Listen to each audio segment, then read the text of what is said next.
You're listening to the Why Boarding School podcast, broadcasting around the world. Join us as we promote independent boarding schools throughout the United States and Canada with our invited guests. Now, here's your host, Dr. Jeffrey Quebec. Welcome to the Why Boarding School podcast. I'm Jeff Quebec, and today I'm joined by the Director of Enrollment at Cranbrook Schools in Bloomfield Hills, Michigan, Drew Miller. Welcome, Drew. It's great to have you here today. Thanks so much for inviting me, Jeff. So established in 1922, Cranbrook Schools includes a coeducational elementary school, a middle school with separate schools for boys and girls, and a coeducational college prep boarding school. In 1989, Cranbrook was designated to the National Register of Historic Landmarks for its significant architecture and design. Drew, perhaps you can start off by giving our audience a brief overview of the number of students at Cranbrook Schools, grades you offer, where the students come from, etc. Well, there's really no other place like Cranbrook. It's truly amazing and different from other schools in a lot of different ways. We're one of the largest independent schools in the nation, with over 1,660 students in grades pre-kindergarten through 12. As you mentioned in the introduction, our lower school is educational. For our middle school, we split out the boys and girls into separate campuses. And then for our upper school, grades 9 through 12, we're co-ed again, and this is where we add our boarding program. What makes Cranbrook unique is that our educational community is on a campus where we also have a science museum and an art museum. These are full museums that welcome over 200,000 people from off campus every single year. Additionally, we have a graduate program in fine arts here at Cranbrook. So we're actually awarding master's degrees in art and architecture. No other school has this configuration or this array of resources to offer its students right on campus. A bit more about the boarding. We have 810 students in our upper school.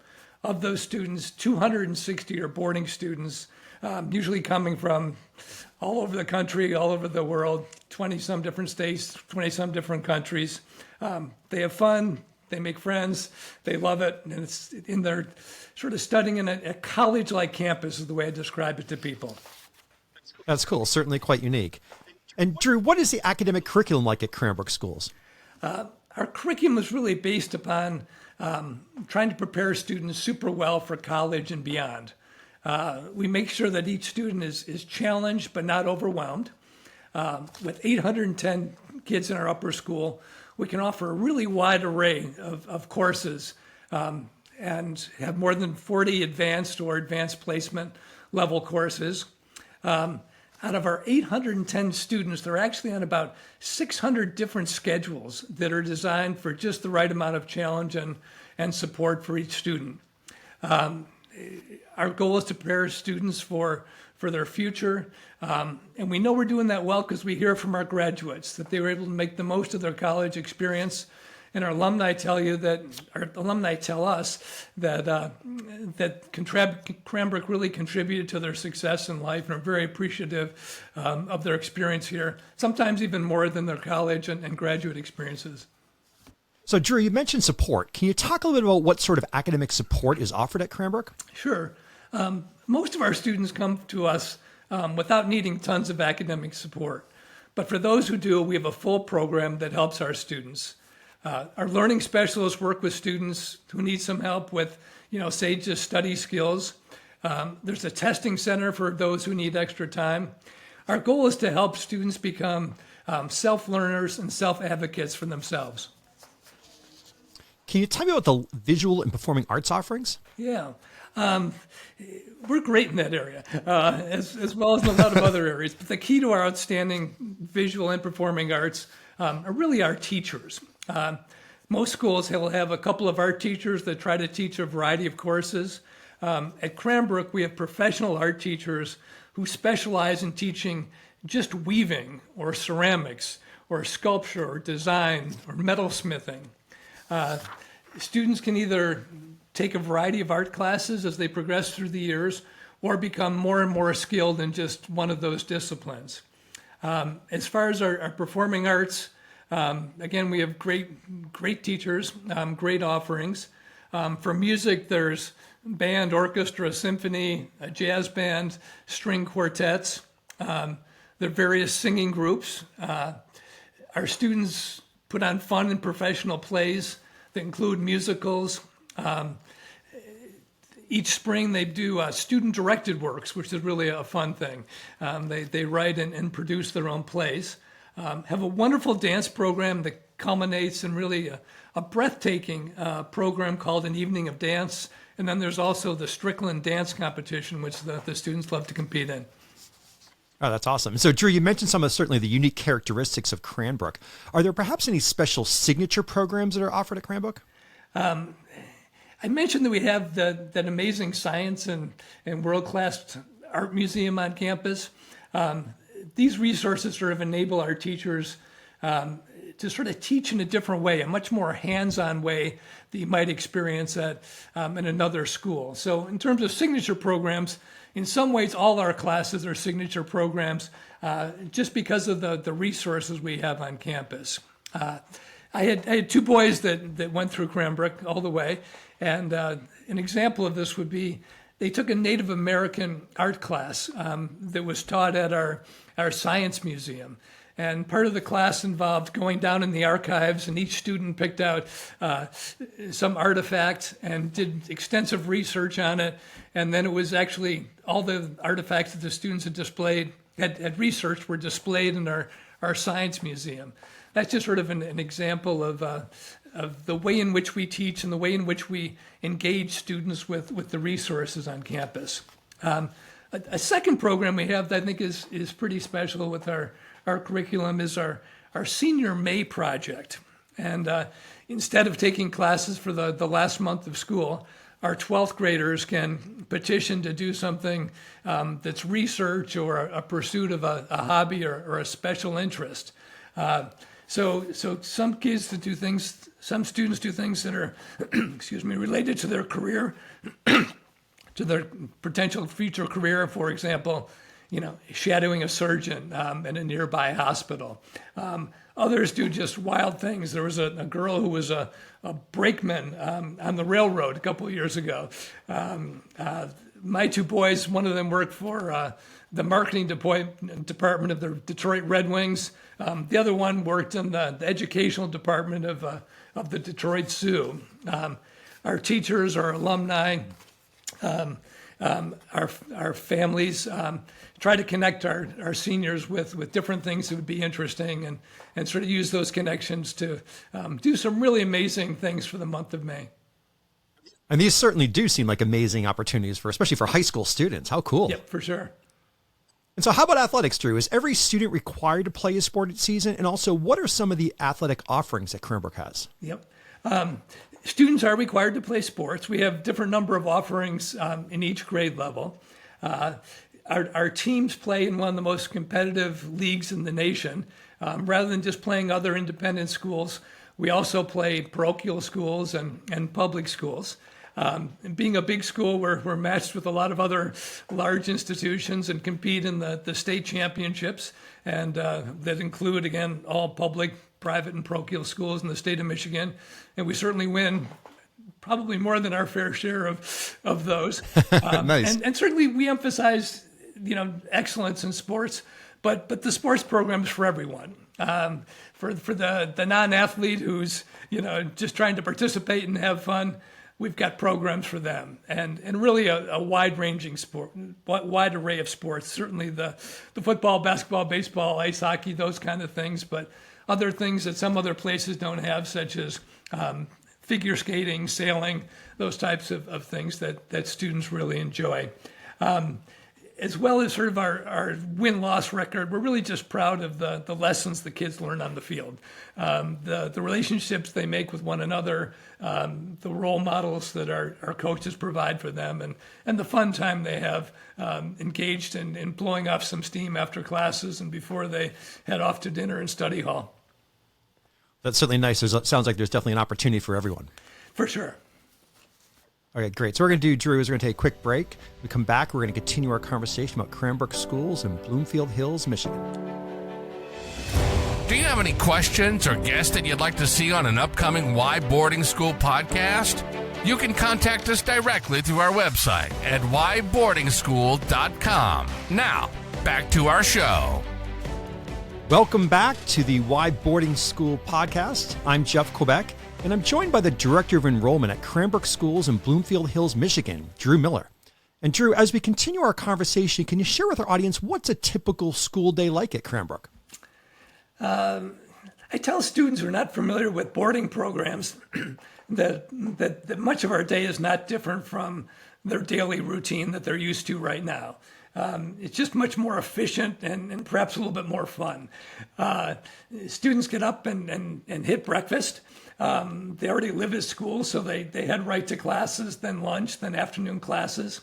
Our college is much like our campus is much like a small college.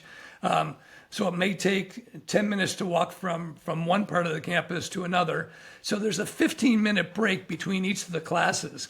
If you're staying on the same campus for the class, it really sort of decompresses the day for you and sort of makes it more relaxing and sort of gives you a time to, check your messages or catch up with the teacher on a problem or something like that.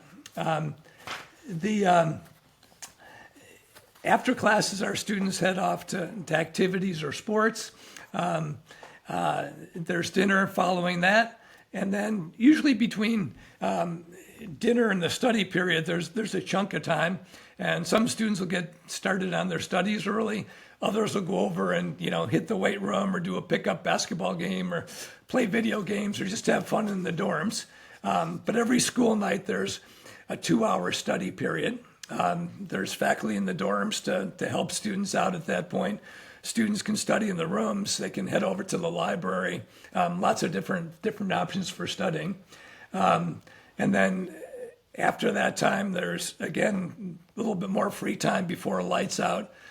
Sometimes students would just take a walk to sort of clear their head after studying, walk around the lake through our Japanese garden that we have on campus. And then get up and do it the next day. Weekends, there's a completely different routine and different cadence to the whole day. Some students just want to have a relaxing weekend, sleep in, perhaps catch up on some of their studies, socialize with their friends, bake cookies with faculty members in the evening. Others want to sign up for every offering that we have, and located where we are, there's really a lot of options. Everything from dances on campus to taking students to the International Auto Show, to professional sports and theater that's not far from campus. Really, every weekend has a lot of different choices. We're fortunate to just be half an hour from Detroit and a major airport and all the city has to offer. So our kids are really fortunate in that respect. We're also about 40 minutes from Ann Arbor, where the University of Michigan is based. So kids go there. And then there's a charming little town called Birmingham, which is about 1.5 miles from campus. And students will head into town, either on their own or the faculty members driving the vans back and forth with different pickups and drop-offs throughout the weekends. And kids will go in and go to a dinner and a movie or, hang out at Starbucks and shop at Lululemon or whatever they're doing. But it's great. We're really fortunate to have a perfect location with a great campus, but then close to a wonderful town and not far from a major city. So weekend life is fun for our students as well. Yeah, very nice. Certainly seems like a tremendous amount of opportunities and activities for them to participate in. Yep.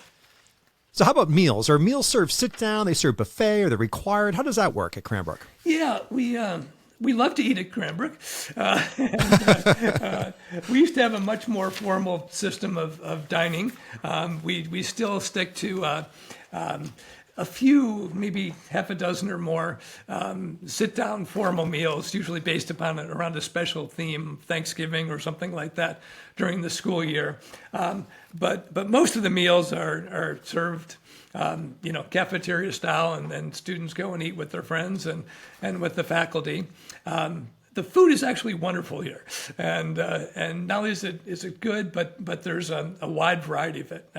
I tell students they're not going to like everything that we serve for sure, but they're always going to find something really good to eat. And certainly food is quite important to students. It is. The other thing I want to mention about that is that it's our dining room staff. A little shout out to them because they're great, and they get to know the kids. They know many of them by name. They know what some of their favorite food preferences are, and it's sort of a nice for them to get to know the kids and for the kids to get to know them.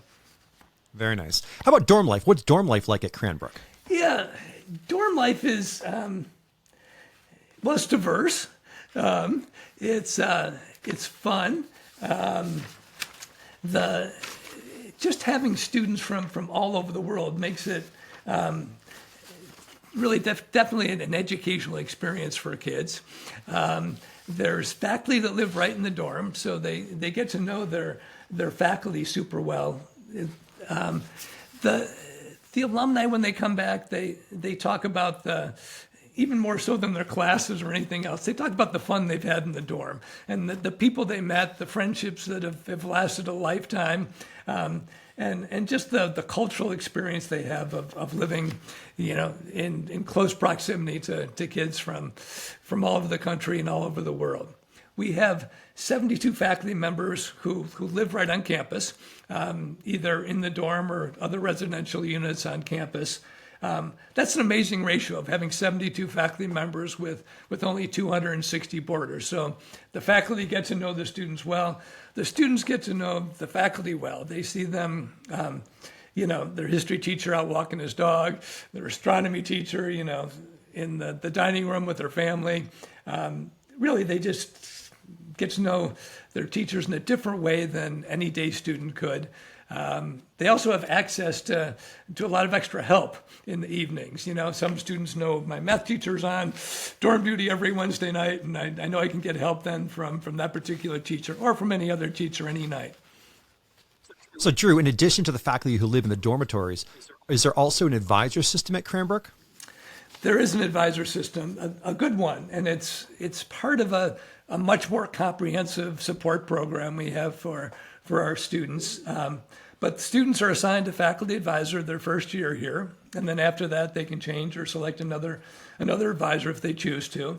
The advisors meet regularly with their students, and they're doing a variety of things. Certainly snacks are a big part of it and camaraderie, but they do everything. Come back to food, right? Once again, the all-important food. Food's a big thing here. But they'll plan out strategies for exams, help students with their course selections for the upcoming year, and just make sure the student's life is going well. Are they involved in an appropriate number of extracurriculars? That they're signed up and engaged, but not overwhelmed by all the things they're trying to take on. And would you say, is there a typical Cranbrook student? That's a tough question because I don't really think there is a typical Cranbrook student. Okay. We really work on having students become their own person, to find their passions. And I think that's something we do well. We're looking for kids that are respectful of one another, ones that are really going to engage and take advantage of all the different offerings we have, ones who like to collaborate with one another, but we don't graduate just a certain type of person, or even people that go into, a type of profession. Our alumni are doing really cool things as artists, politicians, scientists, professors, inventors, all sorts of things. And I think the alumni sort of reflect the diversity of interests that we have with our students here. We're not really trying to turn out a particular type of person, but sort of help students find themselves, become who they're meant to be, and develop their passions. So, Drew, are there any cool traditions at Cranbrook School that may be unique from other schools, or perhaps there's that one tradition that you hope always remains part of the school? Yeah, like any school that has, its old history as Cranbrook, there's lots of traditions. Some of them really solemn ones and cherished, involve community gatherings. Others just sort of silly ones. We have the stone on in our what we call our friendship circle, and the students don't step on that. They're very respectful about walking around it. And the lore is that if you step on the friendship stone, you'll lose a friend. So lots of little things like that. But I think that the tradition I'm sort of most proud of here is just that our kids are really kind. They're kind to one another. They're kind to the adults on campus. Our campus is so large that students actually will take a bus from one part of the campus to another from time to time to make sure they're not late for classes. And you see them getting off the bus, thanking the bus driver, returning their dirty dishes and thanking the kitchen help and the dishwashers. And it's just, it's a nice thing to see. And I think that's sort of a nice tradition that the kids just sort of automatically fall into when they arrive here. Yeah, very nice. And those certainly become life skills. Definitely, and important life skills. So before we speak about admissions, is there anything about Cranbrook Schools that we didn't discuss today that you'd like to mention? I talked a bit about the resources we have on campus, which are really amazing. I didn't mention how beautiful a place it is. It really is. It's truly a one-of-a-kind place. It was designed by famous architects. It's on the National Historic Register, and I know every school sort of says they have this amazing campus. Sort of an outside validation here is Paul Goldberger of the New York Times Magazine said that Cranbrook is one of the greatest campuses ever created anywhere in the world. That's awesome. So truly a spectacular place. I guess the final thing is just that the kids really love it here. You see it reflected in their attitude and the smiles as you see them walking down the hallway. Even though they're working hard and there's times where they're stressed, they're still really happy and engaged. So, Drew, if someone's interested in learning more about Cranbrook Schools, how might they go about starting the admissions process? Yeah, the first step is to fill out our online inquiry, give us a call, shoot us an email. That's probably the first thing to do. During the admission process, we really try to get to know students and their families really well. We hope that they come visit campus. If they can't, we provide online interviews for students. One cool thing we do that not all schools do is invite students to come and spend an entire day on our campus. We pair them with another student, and it's not a special day, it's just a typical day. So they really see us as we are. They get to see the style of the classrooms, they get to meet the kids, they get to see if the food's any good. Yeah, they really get to sort of test drive us. And the visitors always say it's a fun and super helpful way for students to really get to know the place and figure out whether it's a good match for them. The whole admission process can be pretty intimidating, I know, for families. And my advice is just not to be, too serious about it. I mean, obviously you want to be, serious enough and present yourself as the way you are, but not to get overly stressed about it. I think Cranbrook and all boarding schools really help their families be guided through the process and want to really reveal, the type of school we are, and have the students reveal themselves so we can really make sure it's a good match. I think it's so important. You've got to enjoy the process. Definitely. And so, Drew, what is the website address? The website is schools.cranbrook.edu. Awesome.